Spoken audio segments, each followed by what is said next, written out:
प्राचीन काल की बात है। शंबलपुर नामक राज्य में नरबसिंह नाम का एक राजा राज करता था। वह बहुत ही दुष्ट और कामी स्वभाव का था। वह अकारण ही लोगों को प्रताड़ित करता और पराई स्त्रियों पर बुरी नजर डालता था। उसका मन सदा सुंदर स्त्रियों में ही रमा रहता। साथियों, शास्त्रों में कहा गया है कि जिसका मन चंचल होता है और जो अपनी इंद्रियों को वश में नहीं रख पाता, उसका विनाश जल्दी होता है। यही हाल उस राजा का भी हुआ। वह अपने मनोरंजन और गलत आदतों में इतना मशगूल हो गया कि उसका ध्यान राज्य के कामों से हटने लगा और धीरे धीरे राजपाट उसके हाथों से फिसलने लगा। उसी राज्य में एक गरीब मछुआरा भी रहता था। वह प्रतिदिन समुद्र से मछलियां पकड़कर उन्हें बाजार में बेचता और उसी से अपने परिवार का खर्च चलाता था। वह सुबह जल्दी उठकर समुद्र में जाल डालता और शाम को नगर में मछलियां बेच आता। यही उसका रोज का जीवन था। समय यूं ही बीतता रहा। एक दिन की बात है, मछुआरा रोज की तरह समुद्र पर मछली पकड़ने गया। उधर नागलोक का राजा नागराज अपनी पुत्री नागकन्या को साथ लेकर समुद्र में विहार करने आया। नागकन्या बहुत ही सुंदर और रूपवान थी और नागराज उसे बहुत प्यार करते थे। एक दिन नागकन्या ने अपने पिता से कहा, पिताजी, आज आप मुझे समुद्र तट के किनारे ले चलिए। मैं पृथ्वी का नजारा देखना चाहती हूँ। नागराज ने कहा, पुत्री, हम नागवंशी हैं। हमारे लिए समुद्र से बाहर दूसरे क्षेत्र में जाना उचित नहीं है। वहाँ मनुष्य और अन्य जीव जंतु रहते हैं जो हमारे लिए सबसे बड़ा खतरा है। लेकिन पुत्री नहीं मानी और बोली, पिताजी, आप तो बहुत बहादुर हैं, फिर भी डरते हैं। आप मुझे वहाँ ले चलिए, कोई विपत्ति नहीं आएगी। मैं हर परिस्थिति में आपका साथ दूंगी। पुत्री की जिद देखकर नागराज ने उसे समुद्र तट के किनारे घुमाने का निश्चय किया। दोनों ने अपना रूप बदलकर साधारण नाग और नागिन का रूप धारण किया और समुद्र किनारे घूमने लगे। उधर उसी समय मछुआरा भी समुद्र तट पर पहुंच गया और उसने जाल डाला। पहली बार उसका जाल खाली लौटा। मछुआरे ने सोचा, लगता है आज किस्मत खराब है। अगर आज मछलियां न मिली तो घर में सभी भूखे रहेंगे। मेरे माता पिता भी भूख कैसे सहेंगे। लेकिन उसने हिम्मत नहीं हारी और दूसरी बार जाल डाला। इस बार भी केवल कुछ कंकड़ पत्थर ही मिले। वह बहुत निराश हो गया। लेकिन जब उसने तीसरी बार जाल डाला तो उस जाल में नाग बने वही नागराज फंस गए। उनकी बेटी थोड़ा पीछे चल रही थी, इसीलिए वह जाल में नहीं फंस पाई। फिर जब उस मछुआरे ने जाल को बाहर खींचा तो उसमें एक सांप दिखाई दिया। अब तो मछुआरा मन ही मन विचार करने लगा, अरे यह तो सांप है, यह तो मुझे डस लेगा। मछुआरे ने जाल को बाहर खींच लिया जिसमें वह सांप लिपटा हुआ था। उधर नागराज भी मन ही मन घबरा रहे थे कि आज यह मछुआरा मुझे नहीं छोड़ेगा, यह जरूर मुझे मार डालेगा। जब नागकन्या ने देखा कि उसके पिता मछुआरे के जाल में फंस गए हैं तो वह घबरा गई और सोचने लगी, अगर मेरे पिता को कुछ हो गया तो इसकी कसूरवार मैं ही होंगी, क्योंकि मैंने ही पिताजी से यहाँ आने के लिए हठ किया था। यह सब सोचकर वह बहुत परेशान हो गई और मन ही मन विचार करने लगी, पता नहीं यह मछुआरा मेरे पिता को छोड़ेगा या मार डालेगा। अब तो मुझे ही कुछ करना होगा। इतना सोचकर उस नागकन्या ने एक सुंदर लड़की का रूप धारण किया। वह मछुआरा बहुत ही गरीब था। उसी मछुआरे के पास नागकन्या आकर खड़ी हो गई और कहने लगी, हे मछुआरे, जिस नाग को तुमने बंदी बना रखा है वह मेरे पिताजी हैं। यदि आप इन्हें छोड़ देंगे तो मैं आपके साथ विवाह कर लूंगी। उस नागकन्या की यह बात सुनकर मछुआरा आश्चर्य से उसकी ओर देखने लगा और मन ही मन विचार करने लगा, निश्चित ही यह लड़की उसी नाग की पुत्री है। यह तो अत्यंत ही सुंदर और रूपवान है और अपने पिता को छुड़ाने के बदले में मुझसे विवाह करने के लिए तैयार है। ऐसी सुंदर पत्नी तो मुझे 7 जन्मों में भी नहीं मिलेगी। अगर इस लड़की से मेरा विवाह हो जाएगा तो जीवन सफल हो जाएगा। फिर मछुआरे ने नागकन्या से कहा, मैं तुम पर कैसे विश्वास कर लूं कि ये वास्तव में तुम्हारे पिता हैं और इन्हें छोड़ने के बाद तुम मुझसे विवाह कर लोगी। तभी जाल में फंसे हुए नागराज ने कहा, बेटा, इस बात का आश्वासन मैं देता हूँ कि अगर तुमने मुझे मुक्त कर दिया तो इसी क्षण अपनी बेटी का विवाह तुम्हारे साथ कर दूंगा। यह सुनकर मछुआरे को विश्वास हो गया और उसने नागराज को जाल से मुक्त कर दिया। नागराज मुक्त होते ही अपने असली रूप में प्रकट हुए और बोले, बेटा, आज तुमने मुझे अपने जाल से मुक्त कर बहुत बड़ा उपकार किया है, इसलिए अपने वायदे के अनुसार मैं तुम्हारा विवाह अपनी पुत्री से यहीं समुद्र तट पर वैदिक रीति रिवाज से संपन्न कराता हूँ। फिर नागराज ने वैदिक मंत्रों के साथ नागकन्या का विवाह मछुआरे से करा दिया और उसके साथ अपनी बेटी को विदा कर दिया। मछुआरा इतनी सुंदर पत्नी पाकर बड़ा प्रसन्न हुआ और उसे लेकर अपनी झोपड़ी में लौट आया। झोपड़ी में आने के बाद नागकन्या ने देखा कि उसका पति अत्यंत गरीब है और एक छोटी सी झोपड़ी में रहता है। लेकिन यह सब देखकर भी उसके मन में अपने पति के प्रति कोई घृणा नहीं आई। दोस्तों, मैं आपको बता दूं, अगर यही बात आज के समय की किसी स्त्री के साथ होती तो वह शायद अपने पति को कोसती और कहती, मेरे तो भाग्य ही फूट गए हैं इस गरीब के साथ।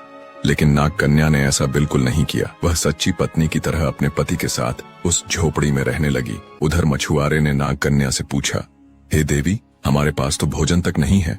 तुमने मुझसे विवाह तो कर लिया, पर क्या तुम इस झोपड़ी में मेरे साथ सुखी रह पाओगी? तब नाग कन्या ने उत्तर दिया, हे स्वामी, आप मेरे पति हैं। मैंने आपके साथ विवाह किया है। मेरे पिता ने स्वयं अपने हाथों से मेरा कन्यादान किया है।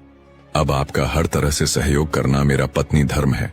आप जहां जो काम करेंगे, मैं उसमें आपकी सहायता अवश्य करूंगी। आपको कभी किसी मुसीबत में अकेला नहीं छोड़ूंगी। इस प्रकार वे दोनों झोपड़ी में रहने लगे। मछुआरे का प्रतिदिन का काम वही था। सुबह उठकर समुद्र तट पर जाना, मछलियां पकड़ना और नगर में बेचना। एक दिन की बात है, राजा नरभा सिंह का एक सैनिक नगर में विहार करने के लिए अपने घोड़े पर सवार होकर जा रहा था। तभी उसकी नजर मछुआरे की झोपड़ी पर पड़ी।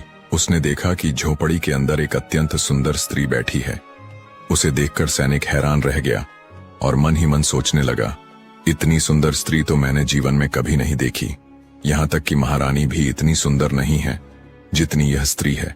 सैनिक ने सोचा, मुझे यह समाचार महाराज को देना चाहिए। वह प्रसन्न होकर मुझे बहुत सारा धन देंगे। यह सोचकर सैनिक महल की ओर लौट गया और राजा नरभसिंह के पास पहुंचकर बोला, हे महाराज, हमारे राज्य में जो मछुआरा है उसकी पत्नी इतनी सुंदर है कि आपकी जितनी भी रानियां हैं वे सब उसकी सुंदरता के सामने फीकी लगती हैं।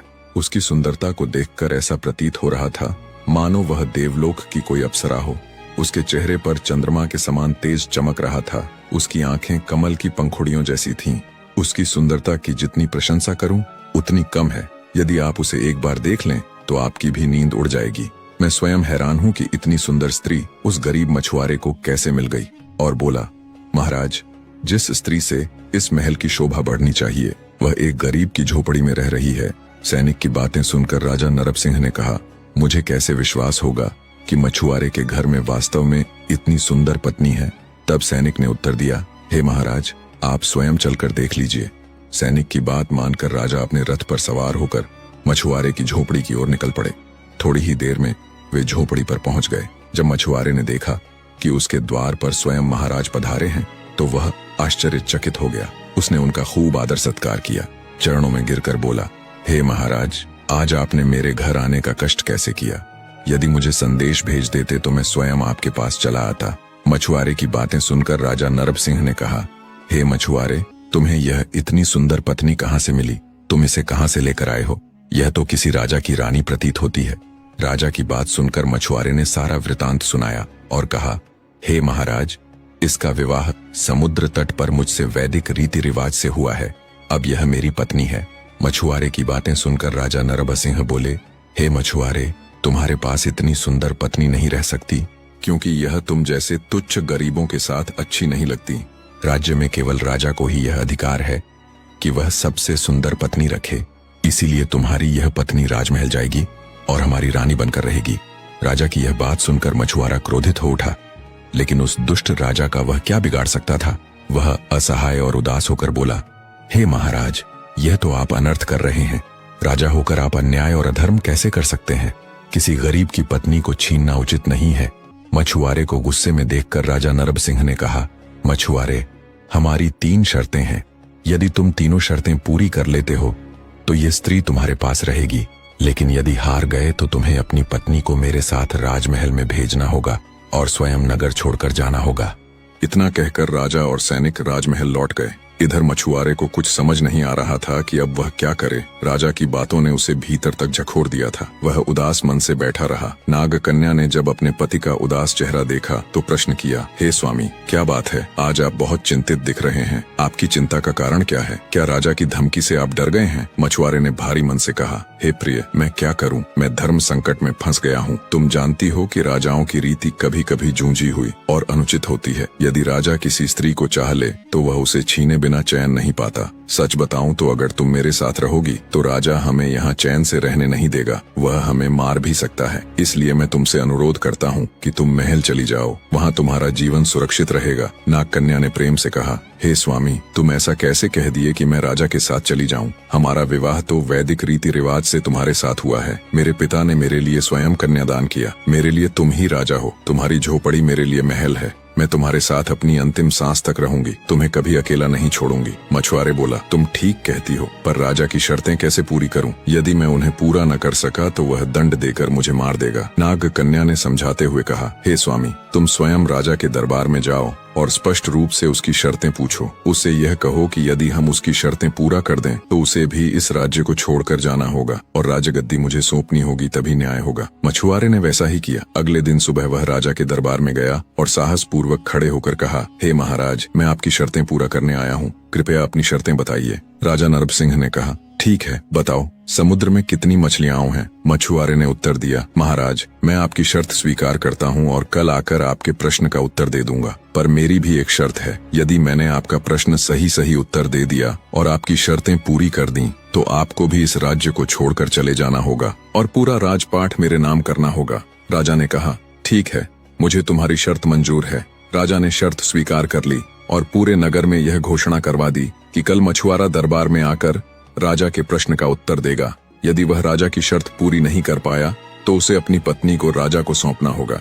मछुआरे ने शर्त तो स्वीकार कर ली थी, लेकिन मन ही मन भयभीत था और सोच रहा था, ये कैसी शर्त है? समुद्र में कितनी मछलियां हैं, भला यह कोई कैसे गिन सकता है? वह अधिक विलंब न करते हुए अपनी झोपड़ी की ओर लौट आया। झोपड़ी में पहुंचकर उसने अपनी पत्नी को इस प्रश्न के बारे में बताया। पत्नी ने उसे आश्वासन देते हुए कहा, हे स्वामी, आप चिंता मत कीजिए। मेरे पिता के दरबार में एक विद्वान मंत्री जी रहते हैं, उनके पास इस प्रश्न का उत्तर अवश्य होगा। अब नागकन्या अपने पति से आज्ञा लेकर समुद्र तट पर जाती है और नागलोक में अपने पिता नागराज के पास पहुंचती है और पूरी कहानी सुनाती है। अपनी पुत्री की बात सुनकर नागराज कहने लगे, पुत्री, यदि ऐसा है तो चिंता मत करो, मैं अभी अपने मंत्री से इसका उत्तर पूछकर तुम्हें बताता हूँ। नागराज ने मंत्री से प्रश्न पूछा तो मंत्री ने उत्तर दिया, हे महाराज, इस प्रश्न का उत्तर तो स्वयं उस राजा को भी नहीं पता होगा जिसने यह प्रश्न पूछा है, लेकिन फिर भी एक उपाय है जिससे तुम्हारा दामाद इस प्रश्न से बच सकता है। मंत्री ने नागकन्या से कहा, बेटी, जब तुम्हारा पति दरबार में जाए तो उससे कह देना कि वह राजा से कहे, महाराज, मैंने मछलियों की गिनती कर ली है, मेरे सिर पर जितने बाल हैं समुद्र में उतनी ही मछलियां हैं। यह सुनकर नागकन्या प्रसन्न होकर अपनी झोपड़ी में लौट आई और अपने पति को सब बता दिया। अगले दिन सुबह होते ही मछुआरा राजा के दरबार में पहुंच गया। दरबार में नगरवासियों की भारी भीड़ लगी थी। सभी जानना चाहते थे कि आखिर मछुआरा इतनी कठिन शर्त को कैसे पूरा करेगा। मछुआरे को सामने खड़ा देख राजा नरभसिंह ने पूछा, तो बताओ मछुआरे, समुद्र में कितनी मछलियां हैं? राजा की बात सुनकर मछुआरे ने निर्भीकता से उत्तर दिया, महाराज, मेरे सिर पर जितने बाल हैं समुद्र में उतनी ही मछलियां हैं। यदि आपको सही संख्या जाननी है तो आप मेरे सिर के बाल गिन लीजिए। मछुआरे का यह उत्तर सुनकर राजा स्तब्ध रह गया। वह समझ गया कि मछुआरा अत्यंत चतुर है। सभा में उपस्थित सभी नागरिक यह उत्तर सुनकर जोर जोर से हंसने लगे और मछुआरे की सराहना करते हुए जय जयकार करने लगे। तभी राजा ने मछुआरे से कहा, सुन मछुआरे, अभी हम शर्त नहीं हारे हैं। हमने तुमसे 3 शर्तें पूरा करने को कहा था, अभी हमारी 2 शर्तें बाकी हैं। तब मछुआरा कहने लगा, हे महाराज, आप अपनी दूसरी शर्त भी बताइए। राजा ने दूसरी शर्त बताते हुए कहा, मछुआरे, तुम ऐसी टोकरी लेकर आओ जो राज्य के बाहर बह रही नदी के बहाव को उल्टा कर सके। यदि तुम नदी के बहाव को नहीं मोड़ सके तो फिर तुम्हारी पत्नी हमारे राजमहल में हमारी रानी बनकर रहेगी। राजा की दूसरी शर्त सुनकर मछुआरा सदमे में चला गया। वह सोचने लगा, यह तो असंभव है, ऐसा कैसे हो सकता है। वह चुपचाप महल से अपनी झोपड़ी की ओर चल दिया। अपनी झोपड़ी में जाकर वह अपनी पत्नी नागकन्या के पास आकर कहने लगा, हे प्रिय, हमने राजा की पहली शर्त तो पूरी कर दी, परंतु राजा ने एक और समस्या खड़ी कर दी है।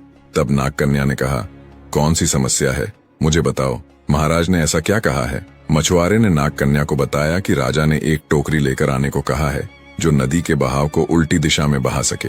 अब तुम ही बताओ, ऐसी टोकरी कहाँ से आएगी? हमारे पास ऐसी कोई टोकरी नहीं है। लगता है हम राजा की शर्त पूरी नहीं कर पाएंगे। अब तो तुम्हें हमारे स्थान से राजा के महल में जाना ही होगा। यह सुनकर नागकन्या ने कहा, हे स्वामी, तुम घबराओ मत, मैं इसका भी उपाय कर दूंगी, चिंता मत करो। ऐसा कहकर नागकन्या समुद्र के किनारे गई और अपने पिता नागराज के पास नागलोक पहुंची।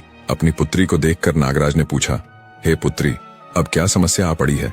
नागकन्या ने कहा, पिताश्री, आप तो जानते ही हो कि वह दुष्ट राजा नरभसिंह हमारे पीछे पड़ा हुआ है। वह मुझे पाने के प्रयास में मेरे पति के सामने नई नई शर्तें रख रहा है। अगर शर्तें पूरी नहीं हुई तो राजा नरभसिंह मुझे उससे अलग कर अपनी रानी बनाकर अपने महल ले जाएगा।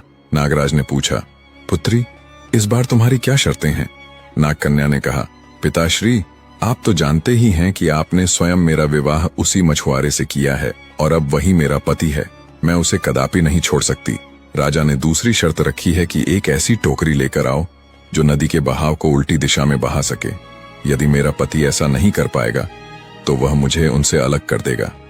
अपनी पुत्री की बात सुनकर नागराज बोले, हे पुत्री, तुम चिंता मत करो। मेरे पास भगवान शिव की दी हुई एक दिव्य टोकरी रखी हुई है। वह टोकरी तुम्हें ले जानी चाहिए। जैसे ही तुम उस टोकरी को नदी में डालोगी, नदी का बहाव उल्टा हो जाएगा